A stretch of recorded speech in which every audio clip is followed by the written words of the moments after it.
It was a cold night under the blinding floodlights, the kind that made the air feel electric. The crowd wasn't just watching. They were holding their breath, as if the entire stadium knew something historic was about to happen. One swing, that's all it took. One perfect motion that cut through the silence and sent the ball soaring into the darkness, disappearing beyond the fence. In that instant, he wasn't forgotten. He was immortal. But time, cruel and unrelenting, has a way of erasing even the brightest names. Years later, few remember the man behind that swing. The prodigy who rose faster than anyone imagined, and fell even harder. This is his story. The rise, the glory, the collapse of baseball's forgotten superstar. Before the stadium lights ever shone on his face, he was just a skinny kid with calloused hands and a dream far too big for the small town he came from. The kind of place where baseball wasn't just a pastime. It was a religion, and every kid learned to swing a bat before they learned to ride a bike. His father worked double shifts at the steel mill, coming home with the smell of iron and sweat, while his mother stitched torn uniforms so her boy could keep playing. They didn't have much, but they had hope, and for him, that was enough. Every morning before school, he'd grab his battered glove, the one with a torn web, and toss a ball against the old barn wall until the sun came up. Thud, catch, thud, catch. Each echo was a promise he made to himself. One day, the world will know my name. By high school, that promise began to take shape. Scouts started showing up.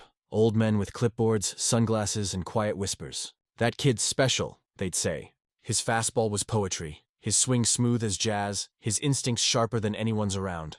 But it wasn't just talent, it was obsession. While his friends chased girls and parties, he chased perfection. Every missed pitch cut deep, every mistake haunted him. His coach once said, "He doesn't play baseball, he breathes it." And he did. When the draft came, he was barely 18. Nervous hands, trembling heart, sitting in a living room that smelled of popcorn and nervous energy. Then the call came. The big leagues, a lifetime dream, squeezed into a single phone call that changed everything. His mother cried. His father, the man who rarely showed emotion, just nodded and said, "Make it count, son." He packed a small duffel bag, a few shirts, his lucky glove, and a letter he'd written to himself years ago that simply said, "Don't forget why you started." And just like that, he was gone, leaving behind the rusted fences, the cracked fields, and the only life he'd ever known. The city lights swallowed him whole. Reporters loved him, teammates envied him, fans adored him. He wasn't just another rookie. He was a story waiting to be written. And as he stepped onto that professional field for the first time, hearing his name echo through the stadium, he realized something profound. This wasn't just a dream anymore. This was destiny knocking at his door. The first few months were chaos, endless travel, sleepless nights, and the constant pressure of proving he belonged. But when he played, everything else disappeared. The noise of the crowd faded, the weight of expectation vanished, and it was just him, the ball, and the sound of contact, that crisp, thunderous crack that made thousands rise to their feet. Reporters started calling him the kid with fire in his veins. Veterans noticed too. He wasn't cocky, but he carried himself like someone who'd been here before. Eyes calm, focus razor sharp. In every swing there was hunger. In every step to the mound or plate, there was purpose. Then came the season that changed everything. 20 home runs before mid-season. Headlines screaming his name. Kids wearing his jersey. Old-timers in diners debating if they were witnessing the next legend. And he felt it too.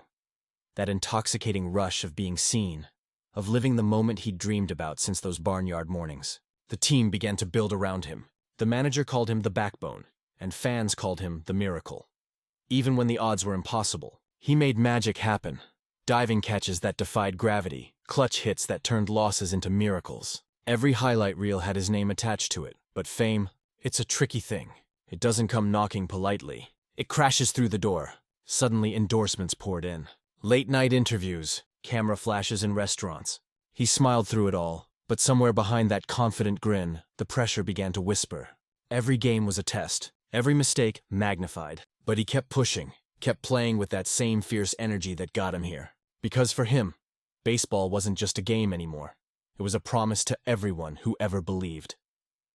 One summer night, under the heavy glow of the stadium lights, he hit a home run so deep it seemed to touch the stars. The crowd exploded. His teammates lifted him on their shoulders, chanting his name.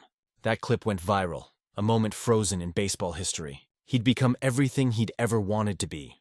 The hero, the headline, the hope, But success has a way of blinding even the purest hearts. And though he didn't know it yet, the higher he rose, the thinner the air became. It started small, a missed game here, a late practice there. The kind of things people brushed off as exhaustion. After all, he'd carried the team for 2 straight seasons. But the whispers began to grow. Some said he was partying too much. Others said the pressure was eating him alive. Reporters smelled blood. Teammates noticed the change. The fire in his eyes dimmed, his focus scattered. The same fans who once screamed his name now questioned if he'd lost his edge. Every slump, every strikeout became a headline. And when the cameras turned off, he'd sit alone in the locker room, staring at his reflection, wondering where the magic went. The truth was darker than anyone imagined. A trusted friend, the kind of guy he'd known since the minors, had been feeding false stories to tabloids for cash. Personal photos leaked, private moments twisted into gossip. His reputation, built over years of sweat and sacrifice, was collapsing overnight. And when the scandal broke, that single brutal headline that splashed across every sports network, it felt like a gut punch to the heart. They accused him of cheating, of taking shortcuts, of betraying the very game he loved. He swore it wasn't true, but in the world of fame, denial doesn't stop the fall. Sponsors pulled out, the team distanced itself, and suddenly the boy who once lit up stadiums was painted as a villain. He tried to fight it. He stood before microphones with shaking hands, eyes heavy, voice cracking as he said, "I didn't do what they're saying." But the cameras didn't care. They only captured his pain, replaying it for the world's entertainment. One by one, doors closed. Teammates avoided him, reporters hunted him, and fans turned their backs. His once bright career was now a storm of doubt and disgrace. Nights became longer, sleep became a stranger. The bat that once felt like an extension of his soul now felt heavy, almost foreign. And then, one night, after another brutal loss, he sat alone in the dugout, rain pouring down like judgment. His jersey clung to his skin, mud on his cleats, eyes fixed on the empty stands. Everything he'd built, gone. Fame, respect, purpose, all slipping through his fingers. He realized then that this wasn't just a slump or a scandal. It was the fall, the kind that doesn't just break your career, but breaks your spirit. For months, he disappeared from the spotlight. No interviews, no appearances, no headlines, just silence. Reporters said he'd retired. Fans said he'd given up. But in truth, he was rebuilding. Not his career, but himself. He rented a small cabin far from the city, where mornings began with the chirping of birds instead of camera shutters. There, in that stillness, he faced what fame had buried. The fear, the pride, the loneliness. For the first time in years, he wasn't chasing applause. He was chasing peace. At first, he couldn't even look at a baseball. It reminded him of everything he'd lost. But one morning, while clearing out the old boxes he'd brought with him, he found that torn glove, the same one from his childhood, the one he'd used to throw against the barn wall. He held it for a long time, his thumb tracing the faded stitches. And then, almost instinctively, he picked up a ball. Thud. Catch. Thud. Catch. The sound echoed through the trees, just like it used to echo through that farmyard years ago. It was muscle memory. But deeper than that, it was soul memory. He started training again. No cameras, no coaches, no crowd. Just him in the dirt. Every morning, before the sun rose, he ran drills until his lungs burned. He worked on his swing until his hands bled. He pushed his body harder than he ever had before. Not to prove the world wrong, but to prove himself right. Bit by bit, the rhythm returned. The timing, the instincts, the fire. It wasn't about being a superstar anymore. It was about rediscovering the love he'd lost in the noise. Word spread quietly. A few local kids spotted him at the field, hitting balls into the horizon. Videos surfaced online, grainy, shaky clips titled, "He's Back." Soon, old fans began to root for him again. The same reporters who once tore him down now wrote stories of redemption. And one day, when a minor league team offered him a chance to play, not for fame, not for money, but for the game, he said yes without hesitation. His comeback wasn't cinematic at first. No grand entrances, no roaring crowds. Just long bus rides, cheap motels, and endless practice. But every swing, every hit carried a quiet message. I'm not done yet. Slowly, he began to shine again. His numbers improved, his name resurfaced, and one evening, after a clutch home run that sealed a victory, he smiled for the first time in years. It wasn't the smile of the old prodigy. It was the smile of a man who'd lost everything and found something far greater. Himself. Because redemption isn't a moment. It's a choice you make every single day, to stand back up when the world says stay down. And he made that choice, again and again, until his name no longer reminded people of scandal, but of strength. Years later, when the stadium lights once again glowed above him, something felt different. The noise was the same. Roaring fans, blaring horns, the electric hum of a game on the edge. But the man standing at home plate wasn't the same kid who once chased perfection. His hair had silver at the edges now. His hands bore the scars of time, but his eyes, those eyes, carried peace instead of pressure. He wasn't here to prove anything. He was here because he belonged to the game, and the game belonged to him. When he stepped into the batter's box, the crowd rose. Some still remembered his fall. Others only knew his legend. The pitcher threw a fastball, sharp, cutting through the night, and he swung. The sound of the bat meeting the ball was pure poetry. The ball soared, arcing high above the outfield lights, disappearing into the dark sky just like it did all those years ago. But this time, the cheers didn't feel like validation. They felt like closure. As he rounded the bases, the crowd wasn't just applauding a home run. They were honoring a journey. After the game, he sat quietly on the dugout bench, the cheers still echoing faintly. Reporters gathered, waiting for a statement. But he didn't talk about the scandal, the pain, or even the comeback. He just said, "You don't win in baseball. You endure it. And through that, you find who you really are." Those words went viral, but for him, they were more than a quote. They were truth forged in fire. In the years that followed, he became a mentor to young players. Not the kind who taught technique, but the kind who taught resilience. He told them the truth most never hear, that success means nothing if you lose your soul chasing it. That failure isn't the end. It's the moment life asks if you still believe. They listened because he had lived every word. And so his story became more than just a cautionary tale or a comeback headline. It became a reminder that even when fame fades and records are broken, the game remembers those who played with heart. His name, once buried under scandal, now echoed with respect. Not for the trophies he won, but for the battles he survived. Because baseball isn't just about the scoreboard. It's about the dirt under your nails, the bruises that don't show, and the quiet moments when you decide to keep swinging. And for him, the boy who became a star, fell from grace, and rose again. That final swing wasn't just another hit. It was his answer to life itself. You can knock me down, but I'll always find my way back to the plate. Years passed, and time began to soften the sharp edges of his story. The scandal that once defined him became a footnote, buried beneath years of perseverance and quiet dignity. The fans who once booed now brought their children to hear tales of his comeback. His jersey, once pulled from stores, returned to shelves, not as a symbol of fame, but of redemption. He never chased records again, never cared about stats or awards. Instead, he found peace in the rhythm of the game, the echo of the bat, the smell of the dirt, the sound of a ball cutting through the air.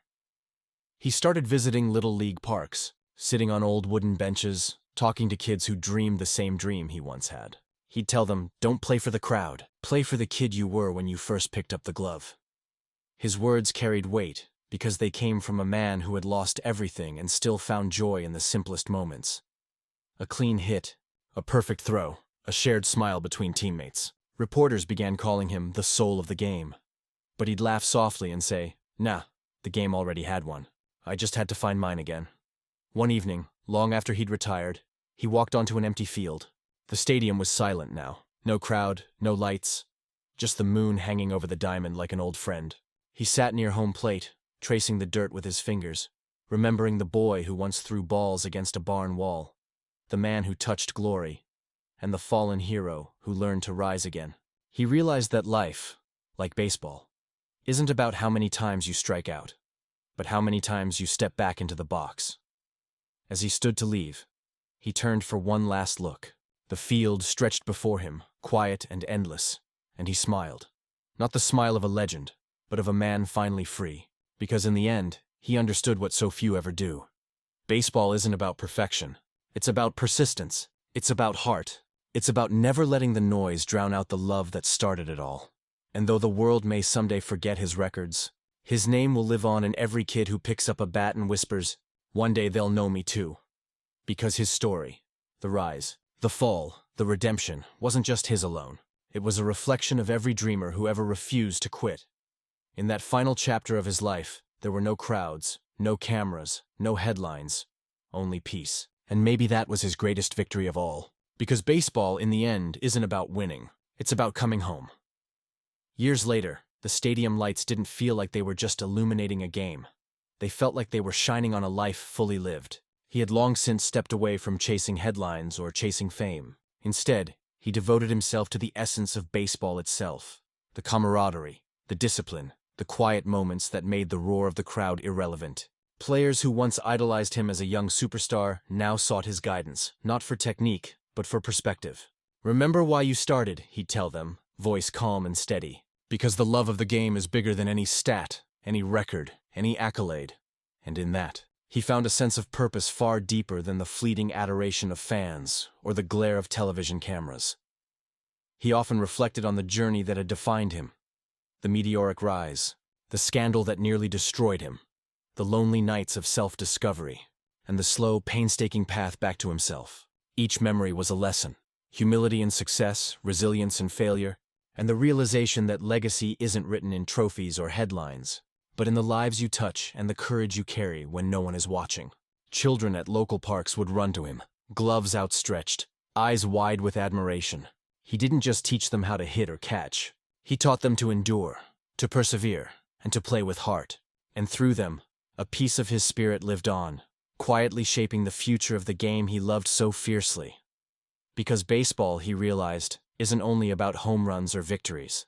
It's about the souls who never stop swinging, the spirits who rise after each strikeout, and the quiet moments of courage that go unseen but never forgotten.